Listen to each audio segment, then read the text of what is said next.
what we're going to be doing is we're going to be talking about LiveScribe pens. And in case you've never seen one before, is everybody familiar with LiveScribe pens? Okay, so this is the newer version of it. They look really slick and streamlined, like they could fly through the air. And we'll get into the parts of it in just a few minutes. I'm going to tell you first how I got into using these. There's a great site. If you are a K-12 teacher and you do not know about donorschoose.org, write that down right now, because it's a great site. Donorschoose.org, and it's all one word.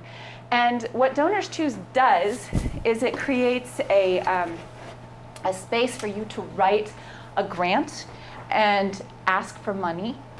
And when you get the money part of it fulfilled, Donors Choose goes out and buys those things for you, sends them to you, and then you write thank you notes, have your kids write thank you notes, but you get really cool stuff for your room. So I started out by getting 3 LiveScribe pens to use within my classroom. So I'm going to tell you a little bit about how we've used it and what benefits that I've found from it. We've been using them for about 2 years. And we don't always use them. It's just something that we take out when we have that student who needs that little extra something. So, but there are students who use these on a really regular basis in other school districts. So let's get started. All right, so that's me. We're going to skip past that part. So ELLs in writing. Like I said before, I'm an English language learning teacher. I teach English as a second language. The problem with teaching English as a second language is that when you grow up speaking English, you have this wealth of language that comes with you. Whether you know it or not, the stuff that you say from the playground to the dinner table to wherever it is that you are, all that language comes with you. When you're learning English as a second language or a third language or a fourth language, that sack that you reach into to get those vocabulary words is not always necessarily available, or it hasn't necessarily been filled. I find myself all the time. I learned German as my second language, and then I learned French and sort of Spanish at the same time, and I never really went very far with those, but then I tried to learn Chinese. And I had a friend who said, oh, we're in China together. Why don't we speak German? And so I would start to speak German because she was a German major as well. And I wouldn't realize it, but I would be switching over to Chinese. I would be code switching in the middle of a sentence because the first vocabulary word that I grabbed was actually from a different language. So our minds are really weird like that. And so we really need to pay attention to how we, to actually the words that we use. So what does it take to answer a question? There are so many skills that go into just simply answering a question. You have to be able to distinguish among phonemes, graphemes, sounds, and letters, remembering your high frequency words, how to even write those letters, how to space the words evenly, and then to decide what you're going to write about. And then you have to generate your topics that are suitable to that prompt. So if it asks you, how did you do in school today? You can't talk about soup. So you have to get the right vocabulary words in with it. You have to produce that vocabulary, and then you have to create the discourse patterns that go with it. So if you have independent clause, dependent clauses, if you're trying to create more difficult sentences, all these things go into writing. When you're speaking to somebody, you're asking them to listen to what you say, decode it, figure out what your answer is, and then say it. And we don't necessarily have to speak in full sentences. And when we're writing, it's a whole different ballgame because we're doing all those things and then some. So this kind of helps us to get past that.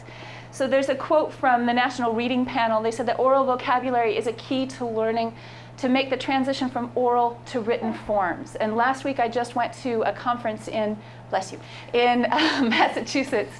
And there was a speaker there named Jeff Swears, and he is a real advocate for this kind of thinking, that in order to get students to write, you first have to get them to talk. You first have to get that oral language out so that you can make that bridge to writing. And so, so what we're going to do is we're going to see how we can use one of these to help us make that bridge.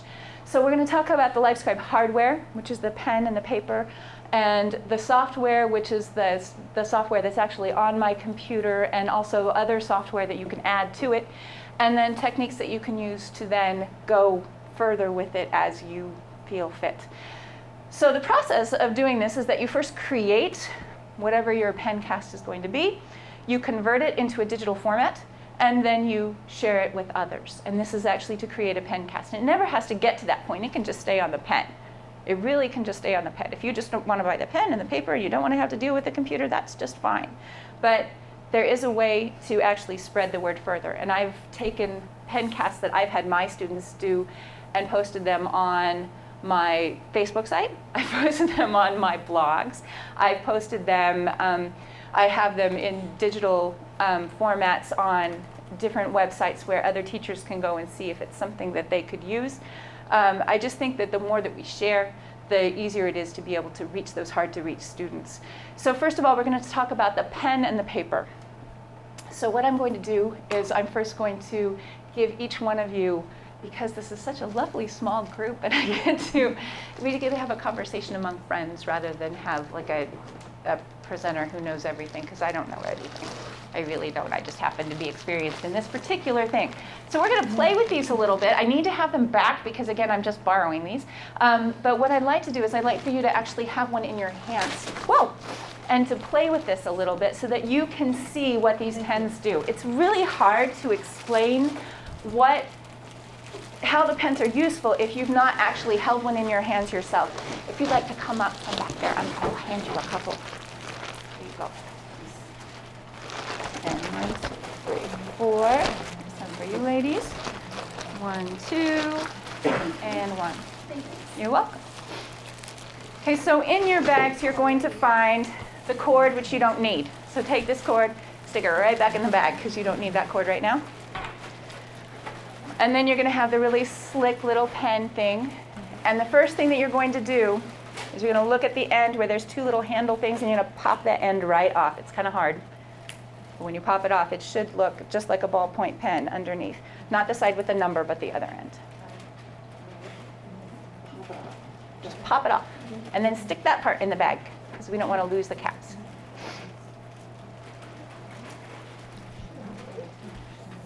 If you're having trouble with it, let me know. I'll come help. No, I just appreciate the fact that you said stick it back in the bag, because did I think to do that now? That was actually in the directions that they sent me. have the participants put the pen cap back in the bag. And actually, I did get some from the last presenter who used these pens, and there were pen caps, of course, missing. So then the next thing that you're going to do is we're just going to take a look at the pen and see what the parts of it are on its own. So you see that it looks like a ballpoint pen, right? And this is just normal ink, but it's a special barrel that you can replace. It just comes out and then you stick a new one in. But right alongside this, the thing that makes this special is that it has a couple of different things. There's a tiny little camera that sits right by the ballpoint, whatever that is, the nub, whatever that thing is called. I don't know what the word is. But there's a tiny little camera that's here. In addition to that, these things right here in the front, those little lines, that's a speaker. And there's also a little dot above it, which is the microphone.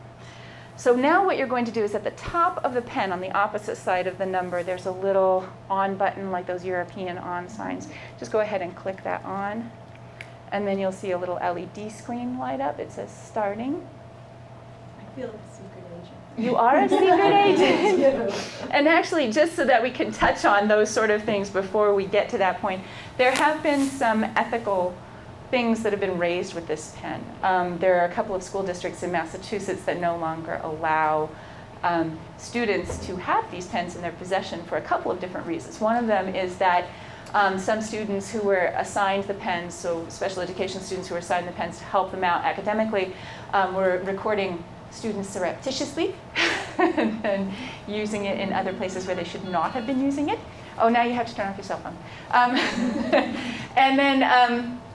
And the other thing was that they were wondering whether other students would have to sign release forms in order to be recorded by someone else. And for me personally, the way that I see it, and I did talk to the people at LiveScribe to see if they knew anything about the lawsuits, and they said that, and there actually were lawsuits filed, they said that as long as the recordings that you're using are for your personal use and not for something that you're going to be putting out to the world, then there shouldn't be an issue with it. And if students are doing that, then they are the ones who are violating that issue, that you are giving them a tool. And honestly, any one of those students who's given a pen, my K through 5 students are not walking out of my room with this pen. I can tell you that. They're not walking out with $200 worth of equipment. So it's got to be like middle school, high school students who also probably have a cell phone in their pocket and could be recording with any other device that they have with them. And so, you know, I feel for me, my purposes are best served in using this kind of like I would use lab computers. You know, you take one, you give it to the student. At the end of the period, you take it, you put it back. But so what we're going to do is we're going to talk about how this works. You have a notebook in your bags as well. Go ahead and take out that notebook. And if you open it up so that you can see two sides, not just the one side, but open it up to like the second sheet of paper. Oh, I forgot to pull yours off. There's somebody's scribbles in there. I tried to clean everybody's notebooks out last night, but I think I was a little bit remiss. I was trying to do it in a hurry. So down here across the bottom are controls for the pen. And what you do is there's a record button, there's a pause button, a stop button, a jump button, bookmarks, and then a little thing like this that we'll talk about in just a few minutes. Playback speed, which for my students is really cool, and then volume. So what we're going to do right now is I'm just going to ask you to record me for a little bit, and then I'm going to ask you to record yourself in just a few minutes. So what you're going to do is you're going to take your pen, you're going to click on that record, and you are just going to start drawing anything you want to on the paper. Just start drawing. Just draw a picture. It'll be good. So when you're doing this, what you've done is that you are now, just draw lines. It's okay. I'm not going to grade you. So what you're doing is you're recording what I'm saying on the paper that you have. Even if you're not writing words, you are recording my words on this paper right now. Now what I'd like for you to do is I'd like for you to touch stop. Touch anywhere on what you just drew and listen to what comes out of your pen. Touch somewhere else. Touch somewhere else. You're not hearing it? Oh, cool. It's what you were talking about when I drew. Exactly. Yeah. While you were drawing, you hear exactly what I was saying while you were drawing that one thing. So inside this, I need this for staff meetings. And that's who they were targeting it at. Honestly, when they built these, who they were targeting it at is college students and business people. They were targeting it at those people who have to sit through long, long meetings, and occasionally their writing gets really, really messy, and they're not able to read what it is that they wrote, or they missed a part that they wanted to go back and listen to. And you go back, you touch the notes in that spot, and you hear what the professor, the CEO, whoever it is, was saying at that point. They only secondarily started thinking, oh, well, I guess we maybe could use this for younger kids as well. And we're still sort of looking at how we could possibly do that. So in the pen, there's the OLED display. That's the little thing that's on here. There's a microphone, a speaker, the replaceable stylus, an infrared camera, rechargeable battery. The way that these charge up is at the very end, that cord that you saw in there. You can plug that in, and then you either plug it into your computer, or with the same jack that you use to plug your iPhone into the wall, you can just put it right in there with that same adapter. It connects to the computer. It has a jack for a headset, so they work with Bose, and they have a special headset that fits in here. It does not work with regular headphones, which is kind of awful. But the Bose headphones, what they're supposed to do is they're supposed to sort of fade out that ambient noise that's behind that main voice that's in the recording. And essentially what you have is a computer in the pen. So what you were seeing when you were touching in different places is that the pen is recording where I was talking and what I was saying at the same time. Does that make sense? Okay. Stop drawing for a little bit. It's still recording as long as it's on. It's still recording. It's just not linked to anything on the paper, and that actually can be helpful sometimes, particularly if you had a student who's maybe dyslexic and they don't write that well or don't like to write, but they still need to listen to what's going on. And then that little thing that was on the paper that looks like this. So if you've just listened to a little part of it, on the end of the pen there should be a line that looks similar to this, where it says jump to position. Do you see that? So listen to a little bit of what I just said again. and then stop it, and you will see that there's a line like that, like a recording line that's on the pen. And then what you can do is you can touch anywhere on that line and it will jump to that point in what I was saying. This is the coolest thing I've seen ever. It is very cool. I really think it's cool. So if I go, let me go back to that page over here. So this thing, what it does is it jumps, I believe it's 10 seconds either direction. So it'll jump forward 10 seconds or back 10 seconds. You can bookmark specific places within the recording so that you can go back to that specific place. This is what we were just using. And then also you have control over the playback speed. So sometimes when I get really, really excited, I talk way too fast for my students to comprehend because I'm just so excited about what I'm talking about. So my students could go back and slow Miss Beth down so that they actually can understand what I'm saying. So I just think that that is the coolest thing since sliced bread. I just think that the fact that you can control how fast that you listen to something, I just think that's amazing. So, again, they work with bows so that they can have those really cool things. These are the kinds of paper that you can get and what they cost. So I have one of these 3 subject notebooks, and it's special paper that you're using. The paper that's in front of you, it's not exactly white. It is colored, and it has little dots in it. Now you can print your own paper if you have a color laser printer at your school. You can go to the website, download their template, and then print it out using a color laser printer because it's not white, it's not blue, it's like a combination of all sorts of things that allow the pen to be able to find what it is that or where it is that it's recording on the page. So I have the 3 subject notebook. I also have, with the pen that I'm giving away today, they have one of these little notebooks included. There's also sticky notes and sound stickers, and I'm very excited about playing with the sound stickers. I don't have any yet, so that's my next purchase. I'm going to get those sound stickers, but we'll talk about those later. So this is telling you how to end recording, and then the paper replay controls, which I sort of jumped the gun and told you all about.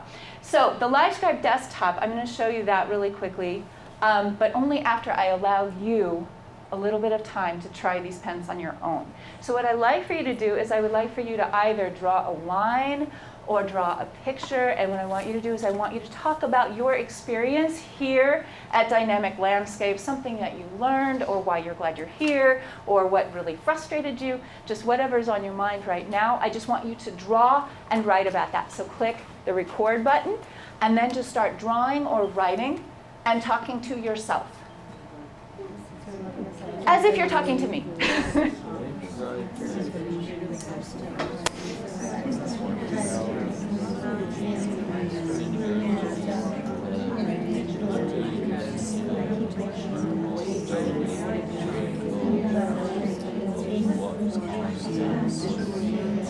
And when you're ready, you can go ahead and stop and listen to yourself on those pens as well.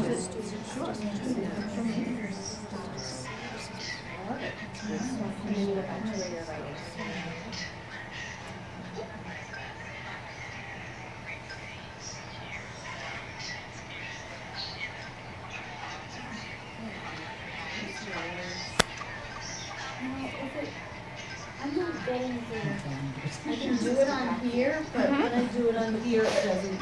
Okay, so it could just be that this pen is tired or something. Let's find out. Okay, so, hi, what's your name? Kim, Kim, what did you enjoy about doing today, about being here? I learned all kinds of different things with iPads, with e-readers, with LiveScribe. Did you do both days or just today? I just did today. Okay, great.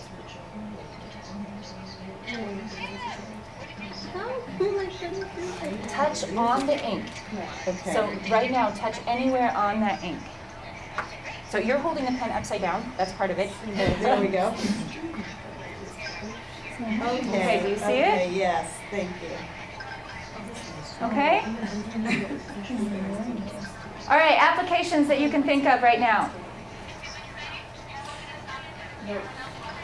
A student who can't remember who's processing speed. A student who needs some extra time with processing speed. Yes. Yep. Visual learners. Visual learners, absolutely. Tying the auditory with a picture. Yep, being able to sit there and draw sometimes will allow students, especially if they know that they can go back and listen to that later and that they can get all those words instead of worrying so much about writing those words down, they can actually think more deeply about what it is that they're supposed to be learning. Anybody else? Students, the special education students that can't think about the content and do the physical writing at Yep. the same time, so they. And that exactly is what I've been using it for. Students who can't think and write at the same time. For ESL students in particular, we're asking them, just like I told you at the beginning, we're asking them to do a whole lot of stuff at one time. They have to look at that question. And when I found out doing the kneecap science test this week, oh my gosh, we had a student who didn't understand what results was. And if you're sitting there saying, here's your question, take the results, and he's just going, the what? He doesn't even know where to start with the instructions of what he's supposed to do. And so you have all these words, and then you have to take these words and figure out, what is my answer to these words? What is it that I have to write in response to these words that are in front of me? And so exactly that, those people who for some reason, either whether it's language interference or whether it's processing skills, that they can't seem to be able to write and think at the same time, or if they can talk it out with you, they can't hold all those words in their head. I have a student, he's really bright, but he can't write. And it's funny because when they did his special ed evaluation and the evaluator told him, she put it in the report, he told him, you're going to have to do some writing. He goes, oh God, I'm sunk now. Yeah. Because he can't. Well, so let's talk right. about how you could reach that student then, and let's talk about how I've been using it and how that might help you. So I'm going to escape out of my presentation here really quickly and bring up the LiveScribe Desktop that I have here on mine. So this is my sloppy little thing over here. So I'm going to go ahead and pull up LiveScribe Desktop. I already have one of my notebooks out here. And so this is what it looks like. Each one of these is a page that one of my students has done. And what I can do is I can pull up that page and then listen to them on that particular page. So I don't have to keep all the information on the pen. If I'm using it with a whole bunch of different students and I don't want to keep all that information on one pen, or if I want to use it with somebody else and I don't want to tie up the pen being used, then I could transfer it over to my computer, have one student working on the computer over there with a set of headphones, and then have this student over here working with the pen. And so then it can become sort of more like a station rather than having it be that tool that they're relying upon all the time. So let's go ahead and pull up one of these pages and I'll show you what I mean. Can you kind of like say that a little bit again? Absolutely. Like somebody is using the pen, they're recording it. Are you then taking what they recorded and then moving it over to a computer so they can deal with their recording and their drawing on a computer and somebody else can use the pen? Okay, perfect. Exactly. See, I didn't need to say anything because you got it all. You just didn't know you had it all. I needed to say it. Which is why you need a pen. All right, so let's go ahead and pull a random one of these up. I didn't even really look through these. So this is one. Oh, you can't see that one at all. The problem with this one is that the pen actually went through, the impression went through the page, and so there's a lot of them on one thing. That doesn't usually happen. I just have kids who press really, really hard. So that's not really helpful. So this one, how did you and your partner find the perfect picture? I wrote down here first. And the reason why I wrote that word first is because I wanted them to give me a process. I wanted them to start with first. And I said, what other words would you use? If you're telling me a process, they would say, then, next. I said, great, you already know those, so I don't have to write those down. So I'm not going to write those. In my school, we use what's called a hand paragraph. So I'm just letting you know why there's all sorts of hands that you're seeing. The reason why we use a hand paragraph instead of the other graphic organizers that someone might use, like some people use the hamburger paragraph thing and other things, but then you have students who are sitting there trying to draw a hamburger on their planning page. And so what we did was we went with the hand instead because you always have your graphic organizer then with you on your body. So the way that we do it is we do controlling idea, 3 details, and the wrap up. Controlling idea, detail, detail, detail, wrap up. And so what I'll often do with my students is we'll go through all of that meta language and I'll write it down just right over here. I'll say, these are your details, here's your controlling idea, and here's your wrap up. That's what we're doing. And then what we do is we take that prompt, we take the question, and we turn it into a statement. Because if you can take the prompt and you can turn it into a statement, then you know what you're writing about. So this is a how question. It's kind of difficult, but you know, if you're close enough, the graders who are looking at that paper, they're going to think, okay, this student knows what they're doing. So what I did was we looked at how did you and your partner find the perfect picture. I would say, well, forget about the how. Let's just change that question into a statement. You'd say, my partner and I found the perfect picture. So that takes it to an easier level. If we go with how did your partner and you find the perfect picture, then you have to go to that decision making first, and then go to the reasons that went into that decision making. And so that makes it a little bit more difficult. But that's usually how I start with the students. And I have not listened to this PenCast in a long time, so I have no idea what we're going to hear in just a minute. But let's find out. So what I do is I use the cursor just like I would use the pen on the paper. And so now I can just click here, and I can just listen to what's going on in here. And I have all of the ways to stop it. Let's see if it'll actually work for me. There it goes. I can't hear anything. Miss Beth, I can't hear anything. Okay, as long as you have headphones.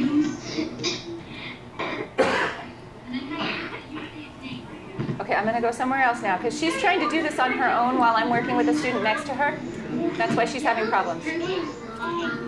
Let's go here. First, my Matthew said scissors are good tools. And so what we do is we go through oral rehearsal first. That's how I know what she's going to be able to say. So I say, did you and Matthew find the right picture? And she says, yes, we found the perfect picture. And I said, well, what did you do?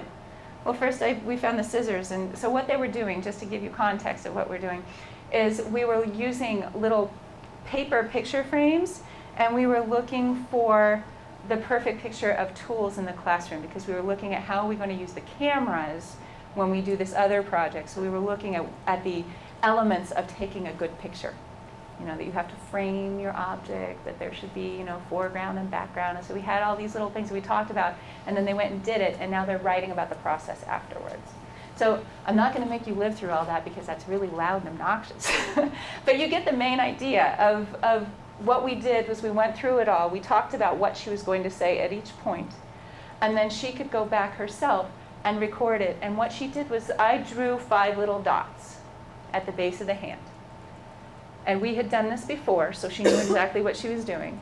And I said, okay, you're going to do your controlling idea. And what is that again? And then she'd tell me. And I'd say, and your 3 details. And if she was having problems remembering the details, what I would do is I would write that down over here. I would just write the word details, and I would write those keywords down so that she would have them. If she didn't remember the transitions, I would write transitions and then write those keywords down so that she would have them. And then afterwards, you can wordsmith. Afterwards, you can go through and you can look at how can we make this piece better? Because a lot of times when students are writing like this, they're going to start all their sentences the same way. They're going to use I a whole lot. But the first step in becoming a better writer is noticing. Noticing what is it that I'm doing and how can I change that? And so you as an educator can then see this is what they're capable of writing, and this is how I can help them on to the next step. Yes? Did I see somewhere on this that these can be like exported as a PDF? Uh-huh. Yeah, we'll get to So- that. Yeah. Because I'm thinking, then I can export it into the smartboard, and we could have it up, Yep. and we could move stuff in there. As long as you have Adobe Reader, Adobe Reader will, it's a PDF that looks exactly like this, but then Adobe Reader will play the PDF. Like you can have the sound attached to the PDF file. Isn't that cool? Oh, yes. Awesome. I mean, because I could like email all of you as long as you have Adobe Reader on your computers, and you could all hear what it is that I'm trying to get across to you. You could hear what we're going through. You could hear the lecture. You could hear the paragraph. You could hear what it is that we're going to do, and you could all then write it in all of your respective schools instead of having to be with me so that I can coach you through it.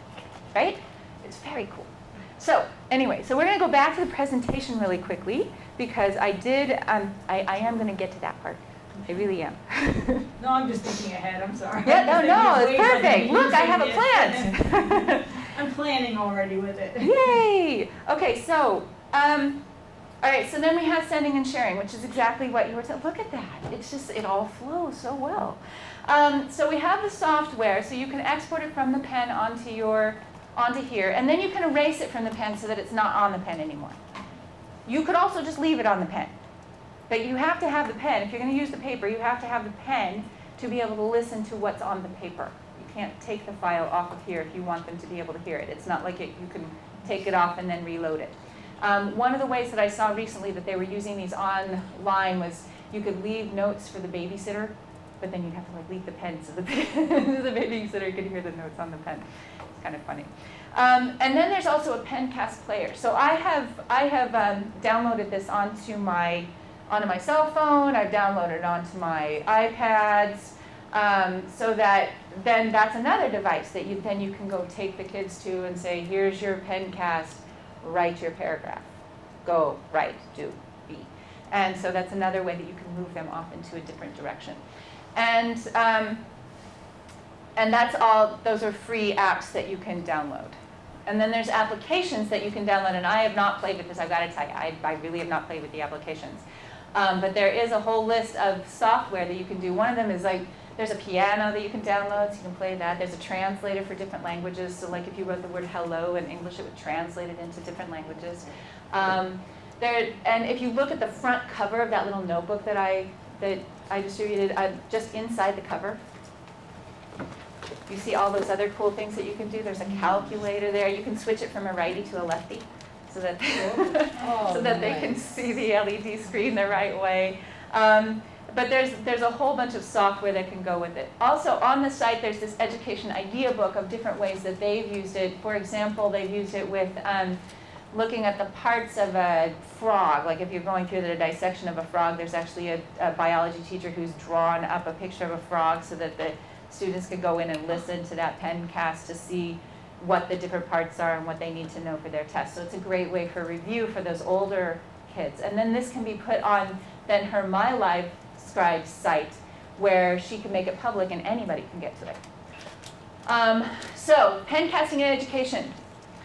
It's pretty much what I've already told you, that we can link it to audio, we can send it to other places, we can give it to people, and students can then review, have a second chance to hear those words that all go by so quickly, and have a second chance to review, have a second chance to hear those things that they may have forgotten the first time.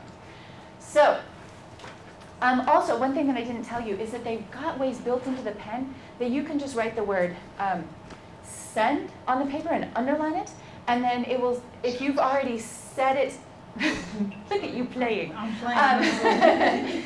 But you can write if you've already set it up on your desktop, and you've decided every time that I connect my pen to the computer, I want it to send a copy to my Evernote, and it'll do that. You just write the word send, underline it, and the next time that you plug in, it's going to go straight to your Evernote. So there are a lot of different things that it'll connect with, so we'll get to that in just a second. So a PenCast is just what I showed you. It's a recorded page, essentially, or pages that all go together. So how you create it is that you use the dot paper, you transfer it, you share it, and that's pretty much the extent of it. It sounds a whole lot more complicated than it actually is, and you could really get in depth with this if you wanted to. I just use it as it works for me, and then I tell other people about it and let them get more in depth. So these are all places that you can automatically send it to. You can send it to email, Google Docs, Google Sites, Facebook, Evernote, Microsoft OneNote, which I have no idea what that is, and also your mobile devices. You can send it straight there, like when you download the PenCast app. For education, they suggest that in special education that it can replace the scribe through an accommodation, that it can help with note-taking in class, and that it can work for annotations, particularly in textbooks, because if you have the sticky notes and you want them to look at a certain thing on the page, or you want to add questions to a page, you could take the sticky notes, put them on that page of a textbook so that they could go back and pay attention to those particular things. So it would allow you to actually have a little bit more control over what that student is looking at. I have a student that needs to doodle, she needs to, draw while the teacher's talking, and I could just see her drawing with this recording while she's doing her doodling, and she's still getting. She's still hearing the content, and then she'll actually have it to refer back to. Also listen back to. Yeah, exactly. So here, for ELL students, they could suggest creating language models and recording students' pronunciation. I have not done this, although this is a really good idea, documenting language pronunciation growth. And then for all students, note-taking assessing. I have used it in a lot of different ways, and we're going to get to that in just a second. I actually have my slide that I put in here. Here we go, my students' work. So Stone Soup, this is that same student who you heard before, and if we have time, I'm going to pull that up and let you listen to it. This is some of the best writing that she has ever done. It's just amazing because she was able to really take that thinking part away from the writing part. She normally answers questions in 2 words in such a way that we can't read them. It's really, really sloppy writing. But when she did this, it was the best writing I had ever seen. All of her letters were completely correctly formatted. She had 2 misspellings in the entire paragraph. It was just amazing. If we would ask her to write on her own, she definitely wouldn't have come up with a paragraph, and she certainly would have more than 2 misspellings. Every word would have been misspelled, just because that was the kind of thinker that she was. And in this one, this is something different that I've done. I've been working on trying to make a student who sounds like a robot not sound like a robot anymore. And so because I work in an arts integrated school, I was able to have a performing artist come to my classroom. She works in drama, and she actually had never worked with a one-on-one teacher before, and I was working with this particular student one-on-one. So what she was able to do was we were able to have him read something. He was reading chapter books. He really, really wanted to read chapter books more than anything else in the whole world. He wanted to read chapter books and was wondering why I wasn't giving them to him. And I said, well, let's give it a shot. Let's see how you do. So I gave him a really short chapter book, 4 chapters, 3 levels below his reading level. I thought, surely he's going to be able to do this. He came back. He could not tell me what the story was about. He made stuff up because he didn't understand the story. He got lost on one detail and couldn't figure out what the story was about. So he made stuff up and said, I understood it. Yeah, I got it. I know what it's all about. And so when I asked him to tell me, when I asked questions to ask him to retell, he had no idea. So I'm going to get into this one because this one you've sort of already seen, and my presentation actually is already posted on Dynamic Landscapes. So you should be able to get to this link from there. And if you're not, I will make sure that you all have my email at the end of this, and you can let me know, and I'll give you a link to my LiveScribe site. So Zach's story, we're going to go to that really quickly. So this is the student this is taking you to my LiveScribe site. So here it's livescribe.com, and here is, let me get over to where I can see it. It sort of messes with doing all this presentation stuff. All right, so this is the sticky notes, and what we did was for each sticky note, we had him write 1 sentence that sort of summarized the story, and then choose 1 quote from that particular chapter that sort of encapsulated the feeling for him. And the next thing we did, after we did all of that, was I had him read it, and I recorded how he sounded reading it raw. I cut up, those faces that artist, I really should find out his name, the political cartoonist from the Chicago Sun-Times who did all those faces with the emotions on it. Our kids never know any other emotions other than happy, sad, good, and bad. And so we cut that apart, and I had him sort them into good emotions, or positive emotions, negative emotions, and emotions that could be both. And so then what he had to do was he had to choose an emotion then that went with this. And we added tone, sound effect, and gesture when we had him read it the second time. So what I'm going to do, this was our first attempt, and so there's a lot of dead space in this one, so I'm not going to have you listen to this first one because I was recording while I was speaking on the first one, and it just took a really long time. Zach's forgot. It just takes a long time. So we're going to go on to the second page of this, if I can get there. Here we go. And I'm going to have you listen to, we recorded his first one on the period of the first sentence, and then we recorded the second one on the second green line down there. The green line is live ink. That's where we recorded sound. The black is where we had it on, but we were not recording. So if you have it on, if you have the pen actually turned on, but you are not recording, then it will show up when you transfer it as black ink, because you don't want the sound with it, but you do want the words. And then here, this green is live ink. So that means that there's sound recorded on that part. So I'm just going to have you listen to both of his sentences here. Oh, what a great hit. So what we were able to do, did you hear those? Should we play them again? Yeah. Okay, here we go. So it's kind of tricky recording on a dot because I'm not quite sure where it starts. So Great hit. I'm going to try to move this back a little bit so they can. Just me. Wow, what a great head. And then we'll go down to this one. So did you hear those? Now the reason why they're at different parts in this is because we recorded all of the robot ones here, and then we went back and recorded all the good ones over there, so that's why this thing is jumping back and forth.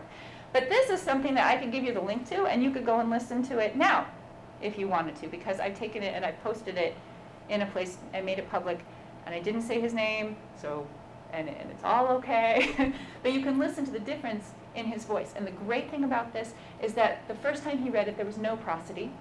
The second time he read it, that he read the next book, the second chapter book I gave him. I said, okay, we're going to do the same thing. And he started to read the robot way. He was supposed to read those robot sentences, and I thought, for sure, we're going right back to how he normally reads. But he started with emotion. He started reading because he had 4 chapters to go through that noticing process. Listen, this is how you read it the first time.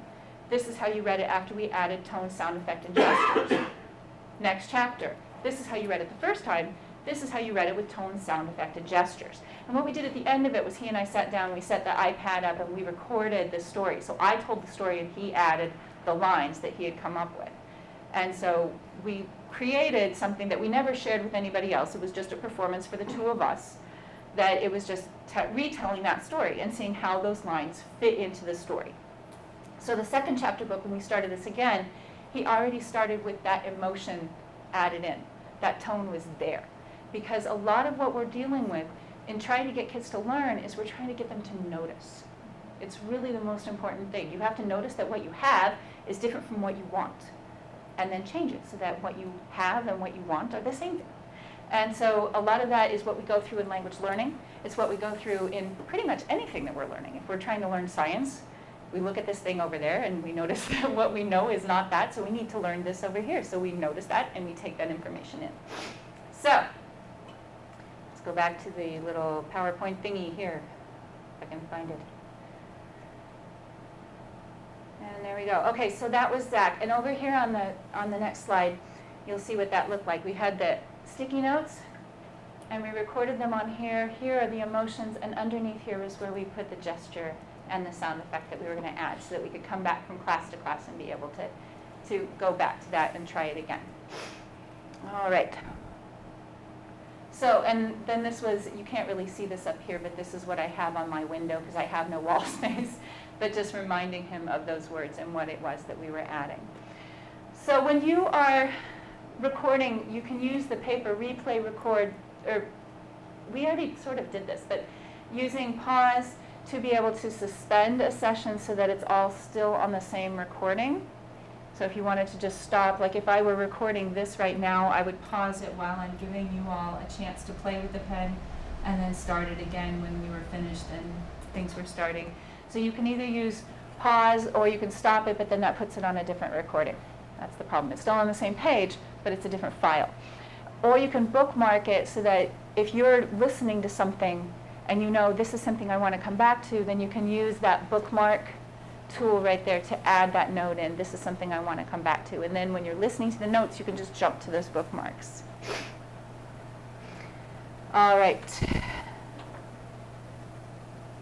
Let's go on to here. These are all ideas that LiveScribe has come up with that they've asked teachers to give them of ways that they think that it could be used. So a fluency assessment, the paper that you download from the website, you can put it through a copy machine then and still have it work. What I did was let me find my little papers in here. I have these lists of words that came from LLI, which is the level literacy intervention that we're using right now.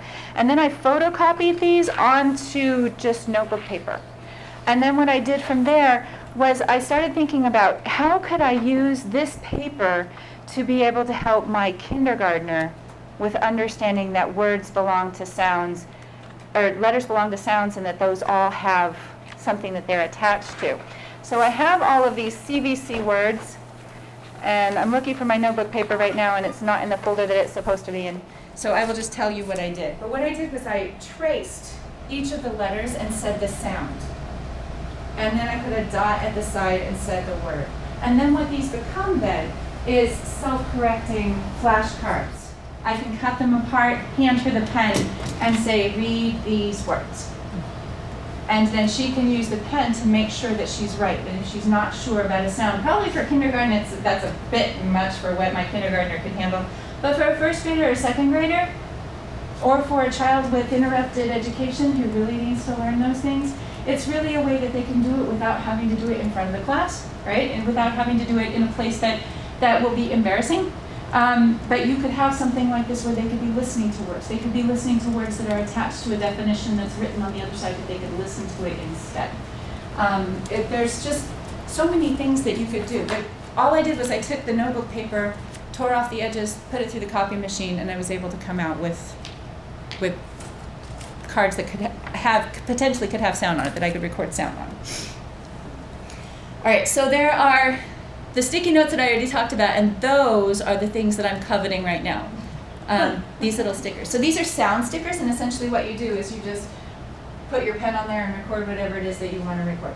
And so then what you can do is you can take those little stickers and put them on pages of a textbook. Have the pages read aloud to the student. You can take them and you can put it on a trade book and give the student a pen and have them go through the trade book and have the book read itself to them. Well, actually, you're doing the reading, but they're controlling the speed. They're controlling how fast you read the book, or parts that they want to have read over and over and over again. I mean, if you get to a trade book that has a really nice refrain like the Gingerbread Man, and they just want to hear that part over and over and over again. And as a parent, it gets really annoying when your child is saying, read it to me again. But with a pen, you can say, oh, you go do that yourself. It'll be great. And then you can come back and tell it to me after you've listened to it 12 times. Go. So I'm coveting the dot stickers. I really, really want those because I think that they could be really helpful. And these are ways that they think that these dot stickers could be used. A trade book, directions on things, right? On things. On your it doesn't. VCR. Yeah, on anything. There they have it with Braille, so you could have a sticky next to, accommodated writing. On a map, if they're practicing the names of states. Over here, a talking word wall. Put the words up, have words connected, have sound connected to the words. Over there, a poster that they've done themselves, they can then they can give further explanation of what those things are. You could have flashcards that then can talk to you. A talking textbook. This one, they use the sticky notes and put questions and then left space for the students to write answers. And you could potentially just have them write, if you didn't want them to have to write, they could just draw lines like what I have my students do and record their answers there. So you have that sticky note that talks to them and tells them this is the question you have to answer, gives them the space, and then allows them to record their answer right on there too. And then the last thing that it had down here, reward songs. I don't have enough time to give my children rewards, so I'll let you all think about that. All right, so I don't know how we're doing. We're about there as far as time goes, right? It's 2:20 right now, right? Right, and 2:30. Yeah, so I wanted to leave time for you to ask me questions and for us to draw a name out of that hat and to go on. So do you have any questions about the pens or have any ideas about how we could potentially use them? Another thing that I was thinking is that if you didn't want to go out and buy the stickers or anything else, you could just print out that paper and then cut it. That's right. And then tape it onto something. My next thing that I'm going to try is I'm going to see whether it will read it through lamination. I don't know if it will. That would be so cool, wouldn't it? Because then it'd be durative, and then it would actually stay around, and then you could use it for a while. But I have noticed that if you leave stuff on the pen for too long, it sometimes can degrade. I just noticed it with one file that I was really trying. I knew what was said on that file, and I was trying to listen to it, but it kept on jumping to a different space. But then when I looked at that file in the original version that I downloaded from the pen, that is on my LiveScribe site, I was able to get the whole thing from there. Now, it doesn't transcribe it to text. No, it is not a transcriber. Yeah, that would be really awesome if the pen would float and transcribe. Yeah, no, but when you download it can't do that. But I wonder if you could use it, if you could make it talk to Dragon. That's what I was just wondering. Oh, yeah. Wouldn't that be interesting? Make it talk to Dragon. If you could play it on like your PenCast app and have your Dragon app running at the same time. That would work, why wouldn't it? Yeah. I was wondering if anybody in your schools tried it with like a child with autism as like a social story, like recording. We have not, but that's a really great idea. That's what I'm thinking. It'd be really. I work in preschool, so early childhood, but I'm thinking like you said, the letter sounds and like the songs and procedures and stuff like that. I know that in our pre-K that one of the things that our teacher always struggles with is teaching the order that you put your clothes on when you go outside. Oh. Like you don't put on your boots before you put on your snow pants. Yeah. Right? We have lots of pictures of that, yes. And so you could have, you know, the visuals up there, but for a child who's having problems understanding the visuals, then you could also have the pen up there and have the child listen to the different steps as well. Yeah. And also, if you think about that, when you think about the other thing that I saw at this Massachusetts conference that I was at the other day was this guy who was into brain stuff, and he was saying that posters, you know, those anchor posters are really nice, but eventually you have to start covering things up so that they can start attributing that stuff to long-term memory. But could you imagine having those stickers next to those pictures of the order that you have to put on things to go outside, and then you cover up one of the pictures and say what's missing? Mm-hmm. And have them tell you and then use the pen to see if they're right. And you would be really putting those things then into their long-term memory that, oh, I do have to put on my snow pants before I put on my pants, or before I put on my shoes. Yeah. I know. I think that the uses for this is really, I mean, the uses are just phenomenal and endless.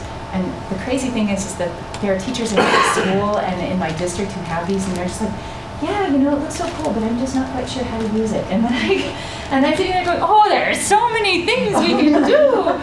So anyway, that's pretty much all. How much are they? So the cheapest one that you can get, a rebuilt one, like is $99, but they go up to about $200. And I know that if you get them through the site, that you can get an educator's discount. Okay. You could also, if you don't want to have to deal with that hassle and you want one like tonight, you could go to Staples.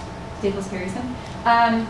But it's one of those things that it is an initial investment. But once you have it, I think that the uses, I mean, and you could always just have the pen and never let the children touch it if you wanted to. I think that that's criminal myself, because I think that children should have all the technology that we can possibly give them responsibly. But at the same time, if you're dealing with preschoolers, you may not want them taking that stylus and banging it on things. So, you know, you could potentially use it and then create things that then they wouldn't have to use using accommodations. Yeah, putting it online, having them have computers, and then, you know, the story that they're in love with, or I was thinking, I teach 5th and 6th grade. I don't know why, but girls, she'll choose certain words and she just can't remember how to say them. If I'm underlining them, if she stumbles, then she would have a place to just touch. Oh, that's right, that's what that word is. Yeah. You know, there's a lot of ways that you could use it without everyone in your class having to have a pen. Yes. I hope you didn't say this already, but how long, how many hours can you record on it, and do you have to make sure you don't jam it up? I have never filled a pen. I've never filled a pen. It records up to 8 hours, I believe. I believe the 4 gigabyte pens, the ones that you have, record up to 8 hours. Right. But I've never filled one up before. I've run out the battery before I filled it up. Right. Okay. And I think that the battery is 2 to 2.5 hours, something like that. That's what it is. Don't quote me. But it's all on the website. Is there anything else that I can help you with? If not, if you could put the caps back on the pens, make sure that they're turned off. Put the notebooks and the pens back in the bag, and then let's see who gets to walk home with mine.